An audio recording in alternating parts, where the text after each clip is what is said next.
Je suis Madame Yaïba Mdouf.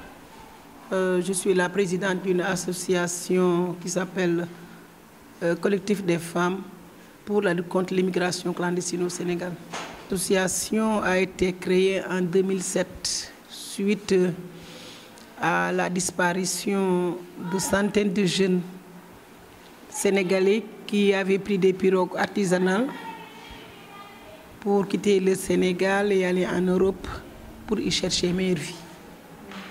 Et c'est suite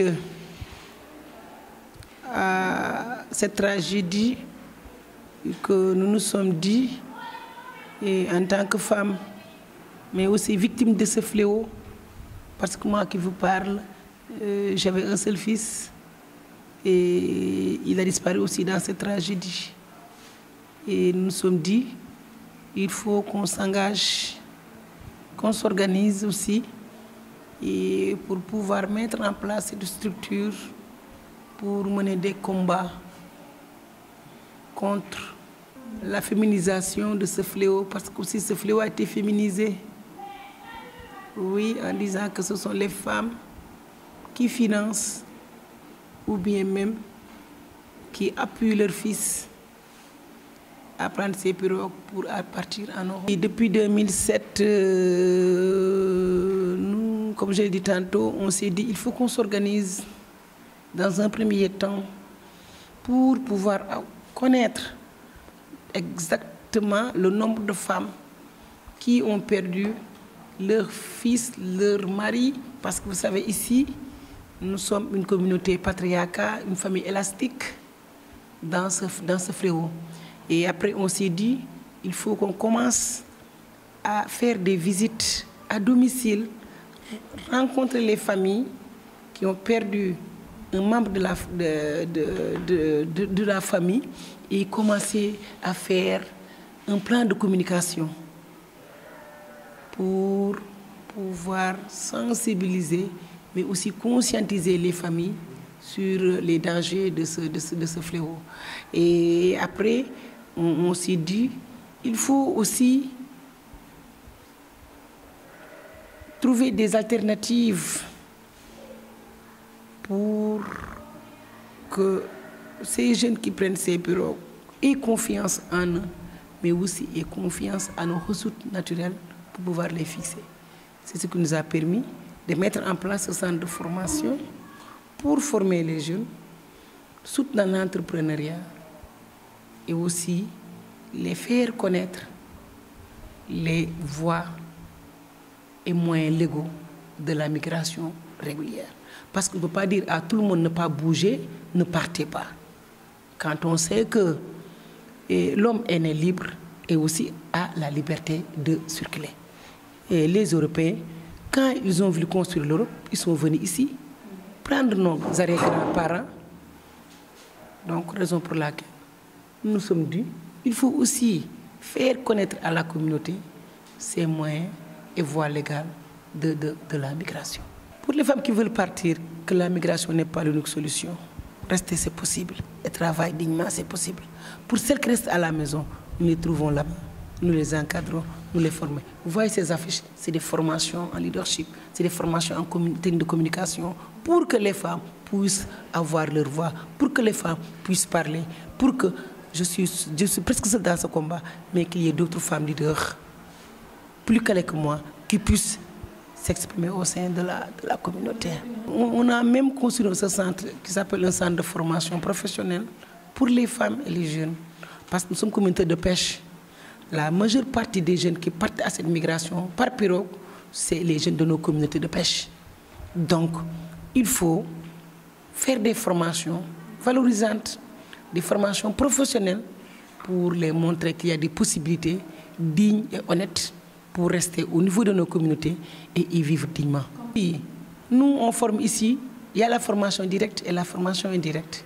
La formation directe est faite au niveau du centre, à travers des formations diplômantes pour les jeunes filles. Parce que vous savez qu'au début, la femme, quand elle migrait, c'était pour des raisons familiales. Soit elle rejoignait son mari en Europe. Mais maintenant, de plus en plus, c'est même les filles qui prennent les pirogues pour partir en Europe. Donc, nous sommes dit en tant que femmes, il faut prioriser la formation des jeunes filles. Parce que le garçon peut faire beaucoup de métiers, la maçonnerie, la mécanique, mais la femme, dans nos communautés, a des métiers qui sont réservés à elle. Raison pour laquelle nous faisons ici la formation en couture, en coiffure, en entrepreneuriat, en restauration, en employabilité.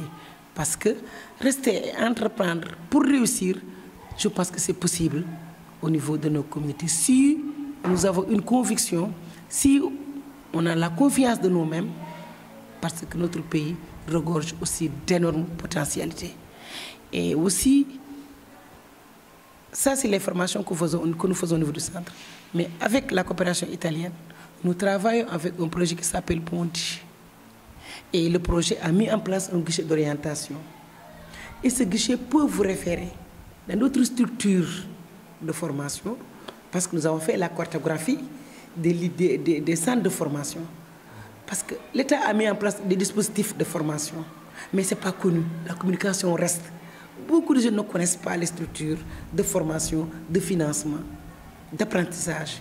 Raison pour laquelle, avec ce projet Ponti, on a fait la cartographie des lieux de formation. Et avec ce projet Ponti, aussi, le projet fait aussi des formations en entrepreneuriat, mais en gestion financière pour beaucoup de jeunes, pour qu'ils puissent être employables au niveau d'autres structures qui peuvent les employer. Pour ça, je vais donner la parole au responsable chargé des études. Vous allez y revenir. Mais aussi pour la formation avec les partenaires, c'est les partenaires qui prennent en charge toute la formation. Ce qui est important, c'est la formation se fait par rapport à un appel à projet, selon des dispositifs adéquats à la formation. Donc c'est ça seulement, et la sélection se fait avec le partenaire qui est le projet Ponti. Et après, on va les accompagner par rapport à leur plan d'affaires. La voie par mer, la voie par terre n'est pas une solution. Raison pour laquelle, dans le cadre de notre plan de communication, nous faisons beaucoup de communication dans les médias, et maintenant même dans le Facebook.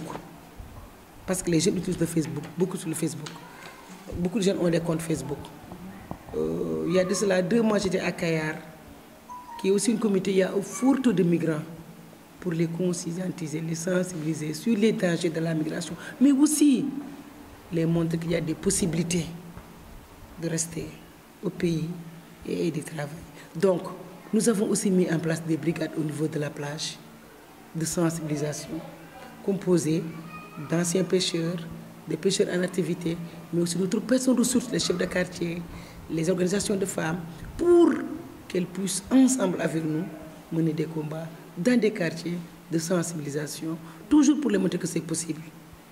Et les jeunes maintenant, ils commencent à avoir le réflexe de venir même au centre. Vous avez tout de suite le président du foyer des jeunes. Il est venu ici pour récupérer des documents pour une formation avec des jeunes. Et ces jeunes n'avaient pas ce réflexe. Le premier réflexe était de partir. Mais maintenant, avec la conscientisation, ils commencent à avoir confiance en eux, mais aussi commencent à avoir confiance aux ressources naturelles et de formation au niveau de notre pays. Et ça, c'est un pas en avant. On ne peut pas arrêter tout le monde. Jusqu'à présent, il y a des jeunes qui partent. Il y a des jeunes qui ont le désir de partir.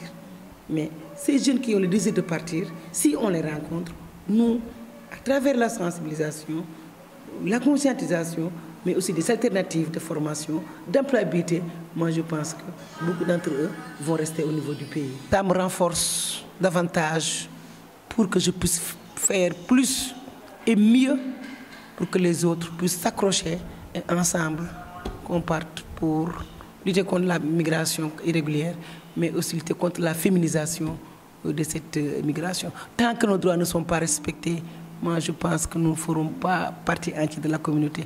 Et je disais tantôt un jour à un vieux, le meilleur sprinter du monde, s'il n'a pas ses 2 jambes égales, il ne peut pas gagner la course. Et c'est ça la vie. Tant qu'hommes et femmes ensemble, développement durable. Qu'elle a si bien d'avoir une autorité au sein de la communauté, mais au sein du pays même, hein, et au sein du monde même. Je ne veux pas exagérer, mais si tu tapes Google mon nom, vous verrez beaucoup d'activités qu'on a fait, tant sur le plan local, national qu'international.